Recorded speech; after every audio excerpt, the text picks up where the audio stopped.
আসসালামু আলাইকুম, সবাইকে স্বাগত জানাচ্ছি ফিজিক্স ইজ ইকুয়াল টু পদার্থবিজ্ঞানে। আজকে আলোচনা করব সময় নিরপেক্ষ শ্রোডিঞ্জারের সমীকরণ। একটু লিখি, সময়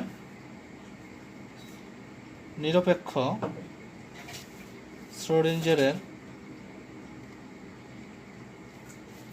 শ্রোডিঞ্জারের সমীকরণ হলো এটা, অর্থাৎ টাইম ইন্ডিপেন্ডেন্ট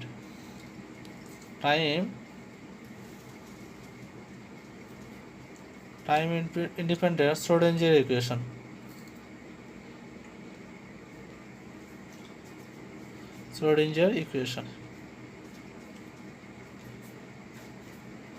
আচ্ছা, টাইম ইন্ডিপেন্ডেন্ট শ্রোডিঞ্জার ইকুয়েশনটা আমরা টাইম ডিপেন্ডেন্ট যে শ্রোডিঞ্জার ইকুয়েশন আছে সেই শ্রোডিঞ্জার ইকুয়েশন থেকে বের করব। টাইম ডিপেন্ডেন্ট শ্রোডিঞ্জার ইকুয়েশনটা কী ছিল?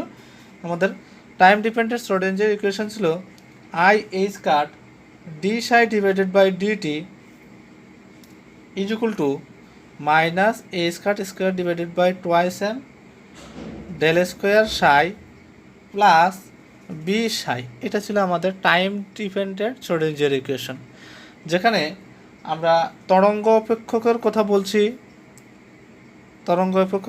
সাই is equal to A E to the power I K X minus omega T. এটা হলো আমাদের টাইম ডিপেন্ডেন্টের যে শ্রোডিঞ্জার ইকুয়েশনের কথা বলছি, সেখানে তরঙ্গ অপেক্ষক সাই ইজ ইকুয়াল টু এটা ছিল। কিন্তু আমরা যখন টাইম ইন্ডিপেন্ডেন্ট শ্রোডিঞ্জার ইকুয়েশন বের করবো, তখন আমরা তরঙ্গ অপেক্ষক লিখবো। তরঙ্গ অপেক্ষক সাই ইজ ইকুয়াল টু লিখবো সাই এক্স কমা ওয়াই কমা জেড কমা টি। এখানে ব্র্যাকেটটা কমপ্লিট করে দেব। এটাকে আমরা লিখতে পারি সাই আর কমা টি, অর্থাৎ কার্তেশীয় স্থানাঙ্ক আর পোলার স্থানাঙ্কের মধ্যে যে সম্পর্ক আছে সেখান থেকে লিখলাম এক্স ওয়াই জেডের পরিবর্তে আমরা আর লিখে দিলাম, আর টি এর পরিবর্তে টি।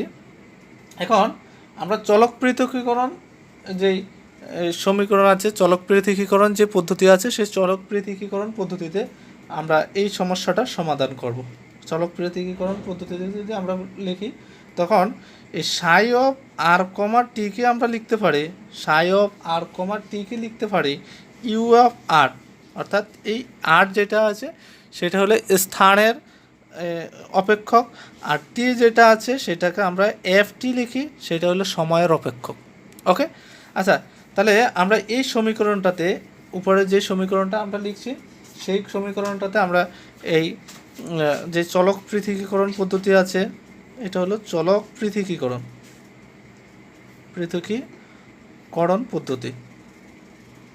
পৃথকীকরণ পদ্ধতিতে আমরা মানটা বসাই দিই, দেখি কি আসে।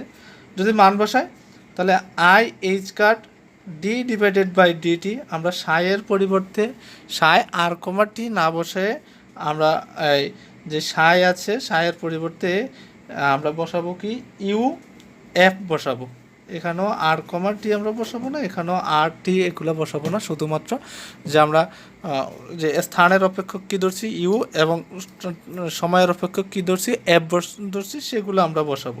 তবে আমরা এই সময়ের অপেক্ষক যে এফ আছে, এই এফকে টি এর সাপেক্ষে ডিফারেন্সিয়াল করব, আর স্থানের অপেক্ষক যে আর আছে, স্থানাঙ্ক কার্তেশীয় স্থানাঙ্ক, তাকে আমরা ইউ যেটা আছে, ইউকে আমরা আর এর সাপেক্ষে ডিফারেন্সিয়াল করব। ওকে, আমরা লিখলাম I H cut D psi divided by D T U T plus is equal to minus H cut square divided by twice M del square সাইয়ের পরিবর্তে আমরা কি লিখব ইউ এফ প্লাস বি, সাইয়ের পরিবর্তে কি লিখব ইউ এফ।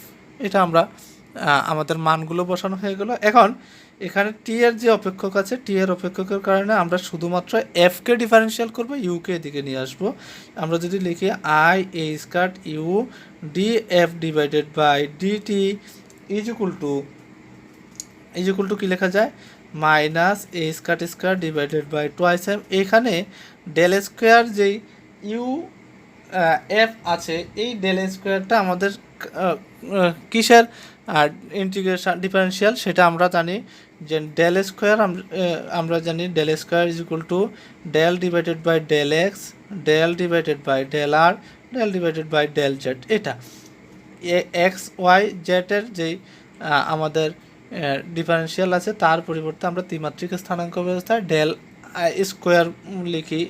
তো ডেল স্কোয়ার এগুলোর পরিবর্তে যদি আমরা এরকম লিখি del square R del divided by del R, অর্থাৎ এখানে আমরা ইউকে ডিফারেন্সিয়াল করব, কারণ ইউটা যেটা আছে সেটা হলো আর এর অপেক্ষক। তো আমরা এফকে এদিকে নিয়ে আসি, এফকে যদি নিয়ে আসি তাহলে আমরা লিখতে পারি ডেল স্কোয়ার ইউ এফ এদিকে নিয়ে আসলাম প্লাস এখানে যেটা আছে সেখানে ইউ বি ইউ এফ, এটা বি কারো অপেক্ষক না, তার মানে বি ইউ এফ যেটা আছে সেই ইউ এফটা আমরা যেভাবে আছে সেভাবে লিখে দিলাম। ওকে, এখন আমরা লিখতে পারি কি I A square divided by আমরা D F divided by D T যেটা আছে D F divided by D T যেটা আছে সেইখানকে আমরা ইউ এফ দ্বারা গুণ করব, 1/ইউ এফ দ্বারা গুণ করব। এই টোটাল যে রাশিটা আছে সেই টোটাল রাশিটাকে ইউ এফ দ্বারা গুণ করব। ইউ এফ দ্বারা যদি গুণ করে I A square divided by U F I A square U divided by U F D F divided by D T is equal to minus A square divided by twice M, আমরা কী দ্বারা ভাগ করব F divided by U F, অর্থাৎ 1/ইউ F দ্বারা গুণ করলাম। আচ্ছা, F divided by U F del square U plus B U F divided by U F, এখানে ইউ এফ বাদ যায়, কাটা যায়, আর এখানে একটা এফ কাটা যায় আর এখানে একটা ইউ কাটা যায়। তা থাকে কি, থাকে হলো I A square divided by F D F divided by D T is equal to minus A square divided by twice M 1/ইউ del square U plus B. এটা হলো আমার যে কাটাকাটির পরে যেই সমীকরণটা আছে সেই সমীকরণটা আমরা এরকম পেলাম। এখন আমরা একটু বাম পাশে আর ডান পাশে যে কোনো একটা অপেক্ষক নিয়ে আসব।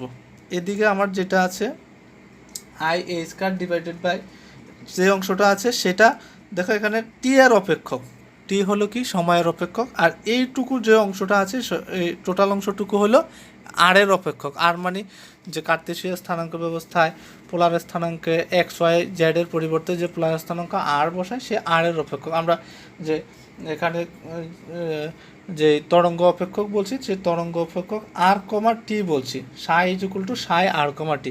তা আমরা এই আর এর যে অংশটা আছে সেটা একদিকে নিয়ে আসবো আর টি এর যে অংশটা আছে সেটা একদিকে নিয়ে আসবো, অলরেডি আমাদের আছে। তা আমরা লিখি বা I A square divided by, আমরা যদি এরকম লিখি I A square divided by F D F divided by D T, আমরা এটা লিখলাম I A square divided by F D F divided by D T is equal to minus A square divided by twice M 1/ইউ del square U plus B. Okay, এই সমীকরণে এইটুকু হলো যে আমাদের সময় আছে সেই সময়ের অপেক্ষক, আর এইটুকু যেটা আছে সেইটুকু হলো যে আমাদের যে আর আছে স্থানাঙ্ক আছে পোলার স্থানাঙ্ক, সেই পোলার স্থানাঙ্ক আর এর অপেক্ষক। কারণ আমরা এরকম বলছি যে সাই is equal to psi R comma T is equal to, আমরা বলছি যে সাই চলক পৃথকীকরণ পদ্ধতিতে psi R comma T is equal to U of R এবং এফ অফ টি। তো এখানে আর যেটা আছে সেটা হলো ইউকে আমরা আর এর অপেক্ষক হিসাবে লিখছি, এফকে টি এর অপেক্ষক হিসাবে লিখছি। তো এখানে ইউ আছে তার মানে আর এর অপেক্ষক, আর এখানে টি আছে তার মানে এফ আছে তার মানে এটা সময়ের অপেক্ষক টি। এই সমীকরণে এই শেষের যে অংশটুকু আছে এই অংশটুকুই হলো সময় অনির্ভরশীল শ্রোডিঞ্জারের সমীকরণ। সময় অনির্ভরশীল শ্রোডিঞ্জারের সমীকরণ, তার মানে আমরা লিখতে পারি minus A square divided by twice M 1/ইউ del square U plus B is equal to, এই শ্রোডিঞ্জারের সমীকরণটা যেটা আছে সেটাকে আমরা ই এর সমতুল্য ধরি, ই যেটা আছে সেই ই এর সমতুল্য ধরি শক্তি, অর্থাৎ এইটুকু হলো আমার সময় অনির্ভরশীল শ্রোডিঞ্জারের সমীকরণ। অনেক সময় আমরা এই বিটাকে বি এর পাশে ছোট্ট একটা আর লিখি, এ কারণে আর লিখি যে আমরা এই বি যেটা আছে বিভবটা সেটা স্থানাঙ্কের পোলার স্থানাঙ্কের উপরে আমরা হিসাব করি, সেই জন্য আমরা বিআর লিখি। সুতরাং এটাই হলো আমার যে সময় অনির্ভরশীল শ্রোডিঞ্জারের ইকুয়েশন আছে, সেই সময় অনির্ভরশীল শ্রোডিঞ্জারের ইকুয়েশন। Okay, thank you.